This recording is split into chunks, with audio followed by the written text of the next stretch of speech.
firefighters use friction to control how fast they fall. It's fun! Build by the science guy.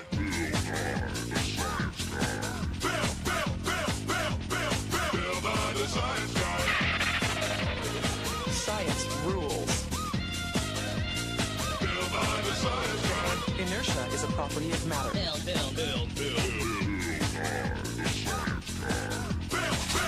T-minus 7 seconds. Build by the science guy. Brought to you by rubbing. Try rubbing something today.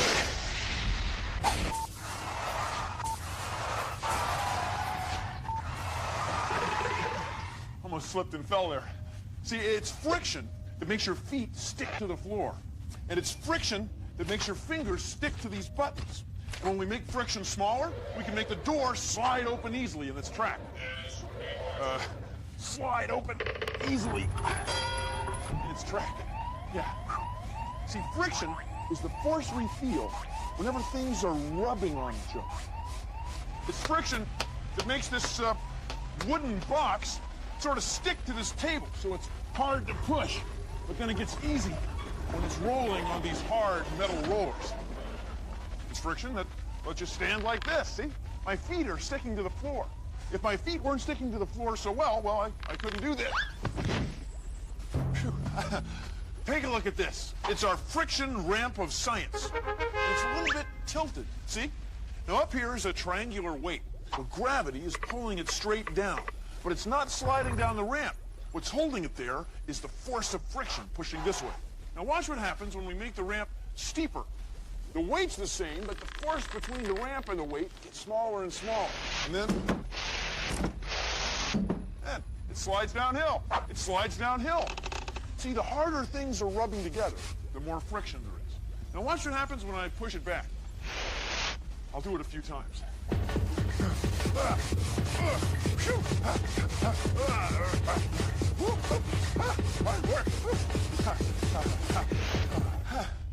Now, I've been working pretty hard, but the weight hasn't gone anywhere.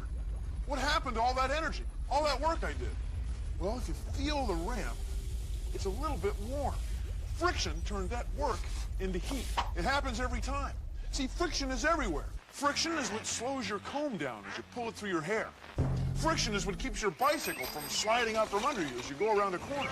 And friction is what keeps your shoelaces tied. Friction is what holds all knots together, see? Even this one down here.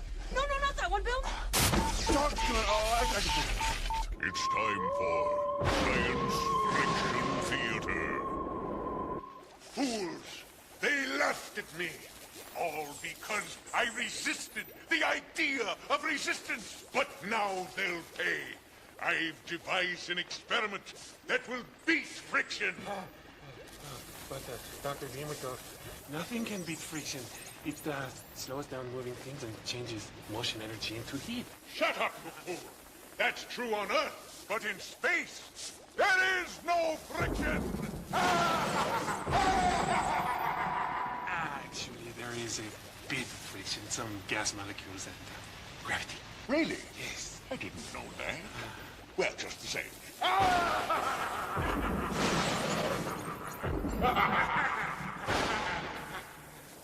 Do you have a candy? Now, friction is a force that's created whenever things rub on each other. Now, take a look at your skin. Feel it. Feels pretty smooth, right? But if you go like this, your fingers get warm. The energy of rubbing is being changed to the energy of heat by friction.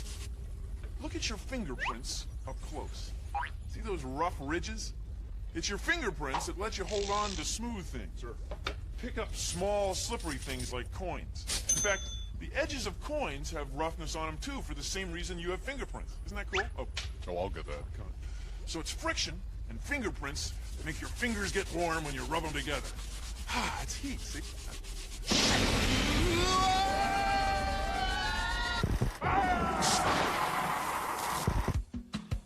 Have you ever seen a hovercraft? Well, it's this big boat that pushes air underneath it so that it floats on the water. There's less friction, so it really cruises. You can make your own hovercraft of science. All you need is a piece of corrugated cardboard and a plastic bottle cap. Cut your cardboard into a circle and smooth the edges. Then glue the cap into the middle of the cardboard and let it dry. So it looks like this. Then get an adult to poke a hole through the top of the cap to the middle of the cardboard. It'll look something like this when you're done. Now blow up a balloon and twist the end and put it over the top of the cap. Now put it on a smooth surface and give it a push. It floats or hovers, a hovercraft. Friction is science. We'll be right back with more friction after this break. We're back. Friction is a force you can feel with your feet. That's why a lot of times you wear special shoes. See, on your feet. Shoes. Your feet. Ha! Ha! Ha! When people play sports, a lot of times they wear spikes or cleats on their shoes. And that way, they get more friction with the ground. You see, the spikes or the cleats make the shoes have a very rough bottom. So they stick to the ground better, make it easier to stop or go! Sensation. See, here's a situation where you don't want too much friction. You want just the right amount. Think of a sniff.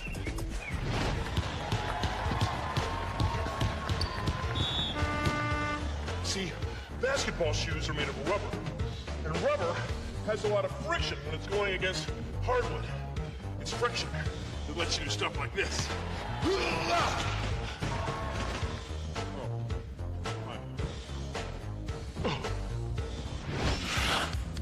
See, skates slide because they make a layer of liquid water between the metal blade and the ice. So you're really sliding on liquid. It's like a layer of molecule-sized ball bearings. And there's very little friction. So the soles of skis are made slippery so that they'll have less friction when you're on snow or carpet.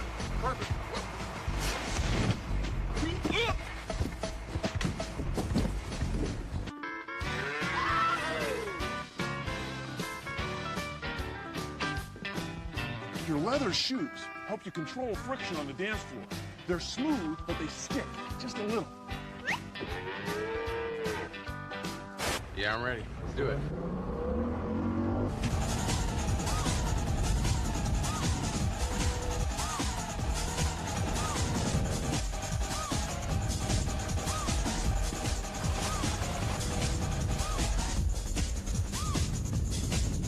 Basically, the trick to barefooting is minimizing the friction so you can glide over the water better. Because of the energy and the friction of the water, your foot will start to burn.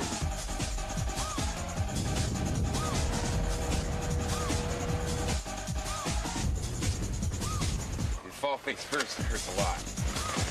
But usually if you just let go and then you fall, it's not nearly as bad because the water feels a whole lot softer. Barefoot water skiing is the greatest sport I've ever done.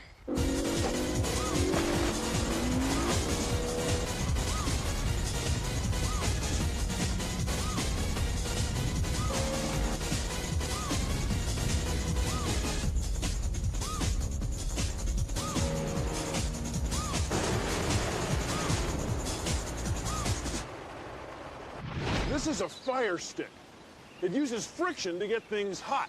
We're using this bow with the leather thong to make this dowel spin. The spinning dowel makes friction with a piece of wood. And that friction is hot enough to start a fire. And in a few minutes, I'll have a roaring fire. Here you go, Bill. Hey, that's cheating. All right, suit yourself. Imagine, if you will, a world without friction. A world where cars and trucks would move easily. But brakes would be useless.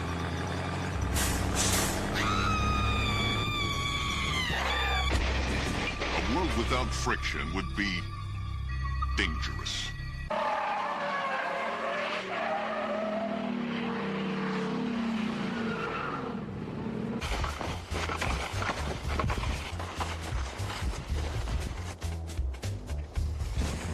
See, on skis, what you want to do is control friction.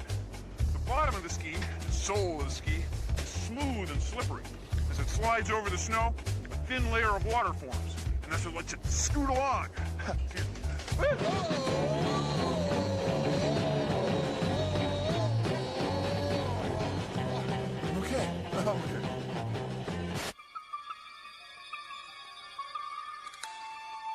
Consider, if you will, a world without friction. A world where objects glide smoothly against each other, without resistance. A world where simple actions, like dancing, would be impossible. A world without friction would be dangerous. Friction is everywhere, and we use it all the time. Like when you slide. The slide is covered in smooth, slippery aluminum, which cuts down on friction and makes you go fast. Rolling is easier than dragging. See, there's a lot of friction between this book and the concrete. For when you put the book on these ball bearings, marbles, the book spins easily. The ball bearings in these wheels are what make skates and skateboards roll. The wheels move around without a lot of friction to slow them down so you can really go.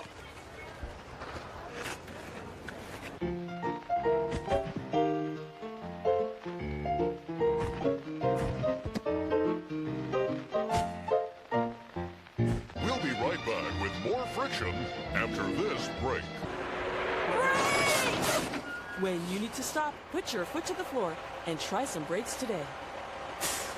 We're back. It's a great day for cycling. You know, it's friction that holds your feet on the pedals, and holds your water bottle in your water bottle case, and holds your pump on the frame, and makes the steering work. And the ball bearings in the wheels lower the friction so you roll easily. And the grease on the chain makes the friction less so you can slip right along.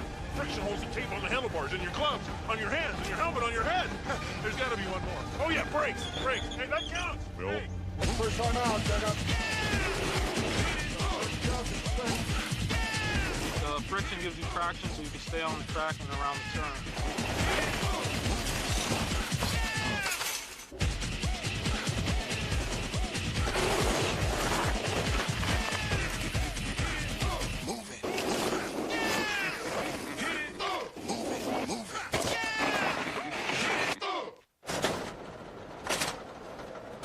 Bowling is all about friction.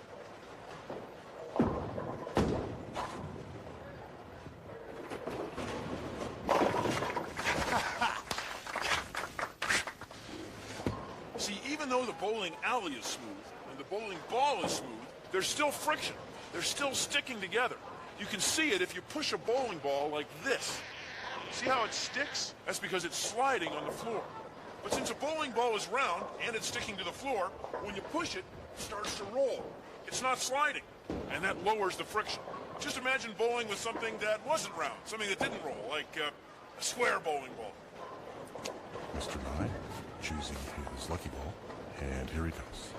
He really needs this one. Really needs it. Really.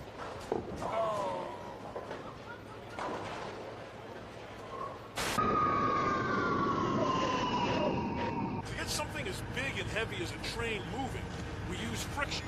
See, a friction with the train wheels against the track is how a train gets traction, see? Traction, coincidence? I don't think so. I mean, you'd think you'd want as little friction as possible between a train wheels and the track so it would go along easily, but you have to have some friction, otherwise we couldn't even get the train moving in the first place. The train wheels wouldn't stick to the rails at all. Without the train wheels sticking, there wouldn't be any traction, and hey, wait up! Venomous ball. Molecular ball. When you're walking around in the air, you can feel the air, but you don't feel any friction. But if you're in a spacecraft going, say, 30,000 kilometers an hour, re-entering the Earth's atmosphere, as these guys were in Apollo 17, there's a lot of friction. The air is rubbing on the spacecraft so fast that it actually heats up. This whole side of it became red hot. This is the Apollo 17 heat shield, and you can see where parts of it were actually burned away, all because of friction. It's pretty cool. I mean, it's cool now, but it was really hot.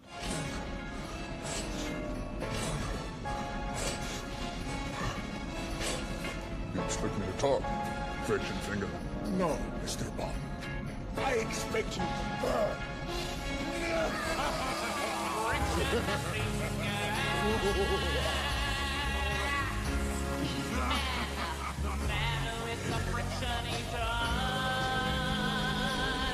Friction is a fact of life, so living things have found ways to deal with it. For example, fish are smooth and slippery, so they can slide through the water. That's how they cut friction. Whoa. And then our joints have pads and fluid in them to cut friction, to reduce wear and tear on our bones. And crickets make their songs with friction. Their wings have a file part and a scraper part. And when they rub them together, they get a nice musical sound. Oh, that is nice. That's very nice. I'm Ingrid Olson, and for many years I've been studying these beautiful slugs. One of the wonderful things about them is that they make mucus all over the body.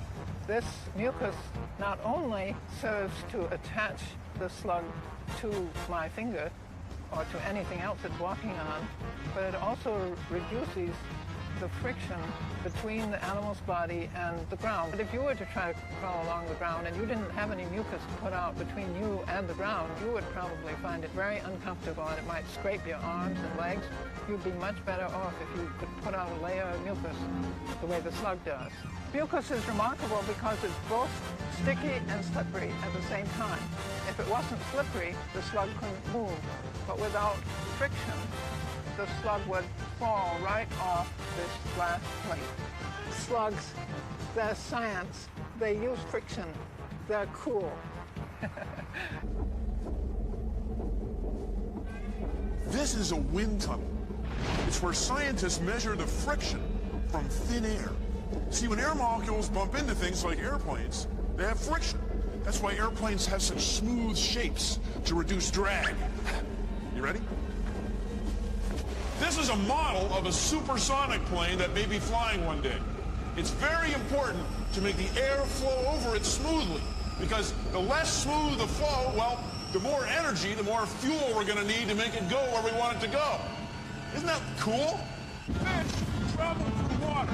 They face the same problems as trucks and planes going through air.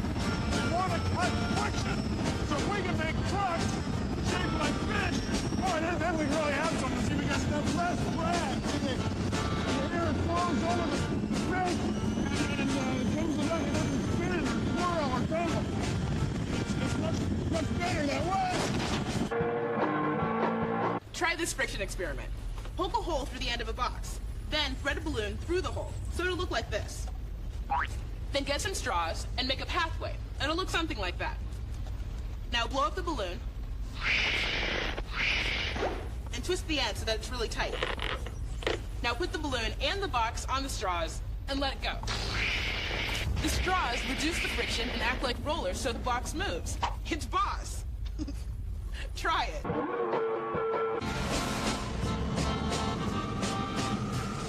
Science!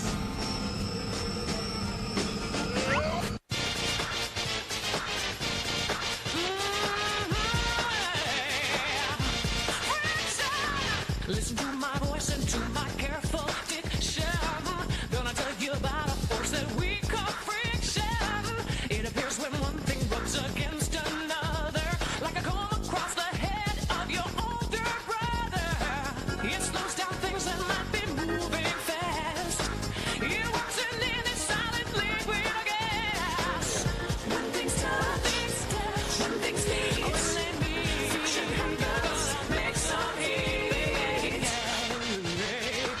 One thing about friction that can't be beat changes energy of motion into heat. Just rub two sticks together, then you'll see they're going to be warmer than they used to be. Now you know friction is really nifty. Without it, every surface would be slippery. When things touch, when things meet, you know what I mean? Friction happens, it makes your heat. When things touch, when things meet, friction happens, makes your heat.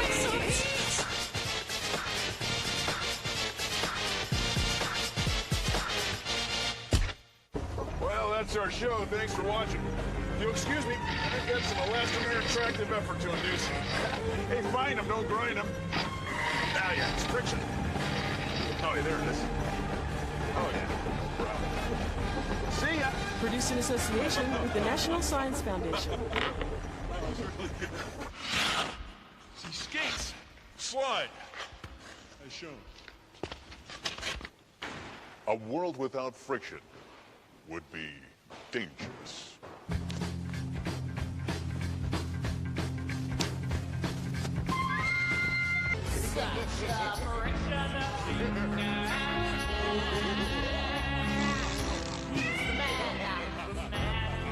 Friction is